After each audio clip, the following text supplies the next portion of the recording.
और बनी times news, आपकी आवाज सच के साथ। किताब भी लिखी हुई है और बहुत सारी स्टडी भी है। इसके बाद इन्होंने हर एक अच्छे काम में आगे थे। कहीं भी देखो तो आज मृत्यु हुई है। तो मेरी गुजारिश ये है कि अभी एक एडॉक कमेटी बना के इसका एक्सपांशन किया जाए।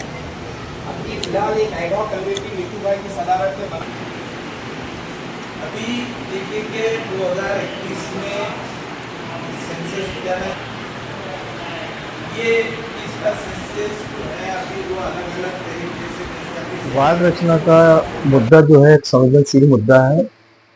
पिछली बार जो 2022 के अंदर प्रभाग रचना की कार्रवाई हुई थी तो नांदेड़ के काफ़ी लोगों ने जो है इसमें सहयोग किया और ऑब्जेक्शन दायर किया। इसका असर ये हुआ कि काफ़ी जो है प्रशासन को जो है उसमें संशोधन करना पड़ा। फाइनल ड्राफ्ट के अंदर उन्होंने काफ़ी संशोधन किया, लेकिन जिस तरीके से जो कानून के मुताबिक हम चाहते थे वैसा संशोधन नहीं हुआ। इसीलिए अब इसे पहले से तैयारी की जा रही है कि 2025 के अंदर जो प्रभाग रचना होगी ये नियमों के मुताबिक हो।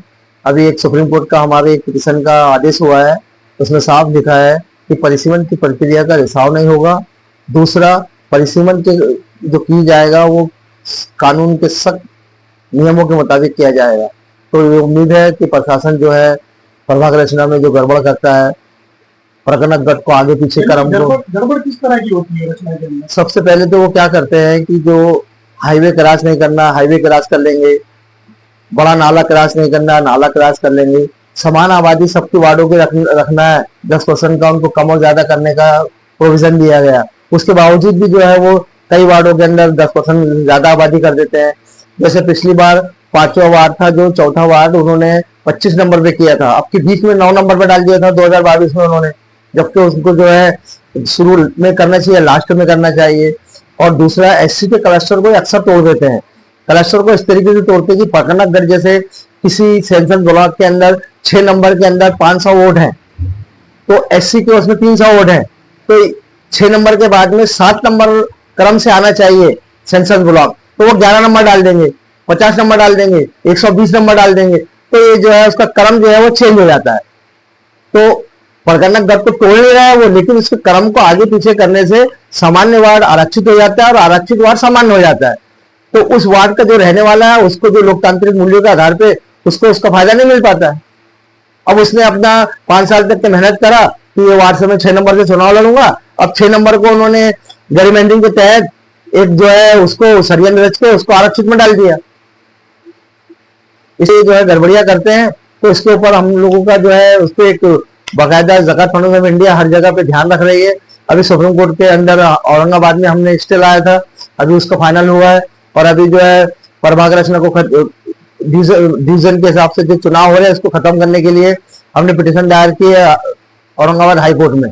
जिस तरह से हाईवे तो उसके साइड वाले को जो है उनको जो है उस साइड के जो जितनी आबादी है उसको मिलाना पड़ेगा उधर से, तो ये हाईवे क्रॉस नहीं होगा वो। और फिर 10% इनको कम और ज्यादा का प्रोविजन दिया गया है कि इसीलिए दिया गया है कि कहीं हाईवे आ गया है या कोई ब्रिज आ गया है, कोई नदी आ गई है, तो आप 10% कम से वार्ड बना दो, 10% ज्यादा से वार्ड बना दो। जी डालेंगे, जरूर डालेंगे। कमेटी भी बनी है, कमेटी पूरी ताकत से काम करेगी। उसके बाद में अगर हमने आपत्ति ली और आपत्ति के ऊपर सही तरीके से निर्णय नहीं लेगी स्टेट इलेक्शन कमीशन या राज्य सरकार, तो हम कोर्ट में भी जाएंगे। तो कमेटी बनी है जिस तरह से, यहाँ पर कौन लोग जिम्मेदार है? यहाँ बहुत सारे लोग, हमने 3-4 वकीलों के नाम लिए हैं, उसमें मोहित भाई है, मिट्टू साहब है, गौ साहब है, इकबाल भाई है, बहुत सारे लोग हैं इसके अंदर, मोहम्मद फारूकी है, काफी वकील लोगों की भी जो है इसमें योगदान रहेगा इंशाल्लाह। पिछले बार जब रचना हुई तो आपने ऑब्जेक्शन भी लिया? पिछले बार जब रचना हो रही थी तो दिल्ली के लोग आए थे और वो हमारी कोई सुनवाई एप्लीकेशन वगैरह लेने को तैयार नहीं थे। वो इन कैमरा मीटिंग लेना का था, सेंट्रल गवर्नमेंट के उनको ऐसे आदेश थे। उसके बावजूद उन्होंने बाहर पुलिस खड़ी कर रहे थे और पुलिस के प्रेशर से हमारे को बिल्कुल अंदर नहीं आने दिया गया। हमने भी बोले एक तो हमारे को अरेस्ट करो या हमारा जो एप्लीकेशन है उस पर सुनवाई करो। उन्होंने सुनवाई नहीं करे। हम हाई कोर्ट में पिटीशन डाले, कल 22 तारीख को भी रिजल्ट आया है कि क्या बात हुई, तारीख हुई अभी वसीम सागर साहब से मेरी बात नहीं हुई क्यों, तो आते के साथ उनको लेकर गए और प्रोग्राम में हम रहे। तो तफसील बात होंगी तो उसके बाद 22 तारीख को हाई कोर्ट में क्या हुआ उसका पता चलेगा, उसके बाद मैं आपको उसके बारे में बता सकता आपने हूँ। ऑब्जेक्शन डाले थे और आप कंप्लेन करता थे, फिर आपको अंदर आने नहीं दिया गया, तो क्या हम एहतजाज कर रहे थे कि वार्ड में यहाँ पर गलती हो रही, कहीं बहुत ज्यादा छोटा बना दे रहे, कहीं सांप के ऐसा वार्ड बना दे रहे, कहीं बकरी के ऐसा वार्ड बना दे रहे, कहीं रेलवे क्रॉसिंग कर दे रहे, हाईवे को क्रॉस करके वार्ड बना दे रहे। इन सब चीजों पे हमारे को बात करनी थी, तो वो उन्होंने हमारी बात नहीं सुनी। तो हमने फिर फोन पे इकबाल भाई ने मेरे ख्याल से उसने गूगल पे देख के कमिश्नर का नंबर निकाले, वो चीफ कमिश्नर का। तो हमने महाराष्ट्र के कमिश्नर को भी बात करे और दिल्ली के भी कमिश्नर के ऑफिस को बात करे, तो उसके बाद उन्होंने हमारे से थोड़ी बात करे और वो हमारा निवेदन सुन के लिए। अच्छा, तो ये वार्ड रचना के अंदर भी ऐसे कुछ धांधली होती है, ऐसा कुछ लगता है क्या आपको? वार्ड रचना में धांधली होती है, हर जगह सत्ताधारी पक्ष अपने अपने तरीके से बनाता। अगर आवाम बेदार नहीं होंगी, ये वसीम सागर साहब ZFI के थ्रू जो आए हुए हैं वो बेदारी पैदा करने में आए। सत्ताधारी पक्ष तो धांधली करने की कोशिश करती है, चाहे कौन सी भी पार्टी है, आज की रहो या वो कल की रहो, सभी धांधली करने की कोशिश करते। तो लोग जब बेदार हो जाएंगे तो फिर धांधली नहीं होने देंगे। तो लोगों में अवेयरनेस आना चाहिए, लोगों में जागृति होना चाहिए, बोल के वसीम सागर साहब जो है पूरे इंडिया भर घूमते रहते बेचारे। लोगों ने अवेयर होना, फारूकी साहब, एडवोकेट फारूकी साहब है, आसिफ पटेल साहब है, एडवोकेट इकबाल साहब है, इन सब से मालूमात लेना, मिट्टू भाई है, सब में बड़े जानकार आदमी। और आपको इसमें अलग अलग किस्म के अलग अलग, अब ये फारूकी साहब तो एकदम निष्पक्ष है, कोई पार्टी के नहीं है कि कुछ नहीं है, उनसे कभी भी कोई भी राब्ता कायम कर सकते हैं। बिस्मिल्लाहिर्रहमानिर्रहीम। ये ज़कात फाउंडेशन की तरफ से अल्हम्दुलिल्लाह काफी अरसे से जो परिसीमन का जो प्रोग्राम होता है, इसके अंदर जो गलतियां होती हैं या इसके अंदर जो है कई चीजों को फॉरगेट करके जो है तो अपनी मर्जी के हिसाब से स्टेट गवर्नमेंट और लोकल गवर्नमेंट मिलके जो है तो वार्ड रचना करती है। इसके खिलाफ जो धर्मनिरपेक्ष है और जो गुणवत्ताधारी उम्मीदवार है, उन लोगों की नियुक्ति के लिए, उन लोगों की चुनाव की क्षमता बढ़ाने के लिए ये ज़कात फाउंडेशन काम करता है। और उसके जरिए से आज जो है हमारी मोइज भाई, मिट्टू भाई, इकबाल भाई की काविशों से अल्हम्दुलिल्लाह यहाँ पे भी कमेटी तश्कील दी गई और उसकी सदारत मुझे सौंपी गई है।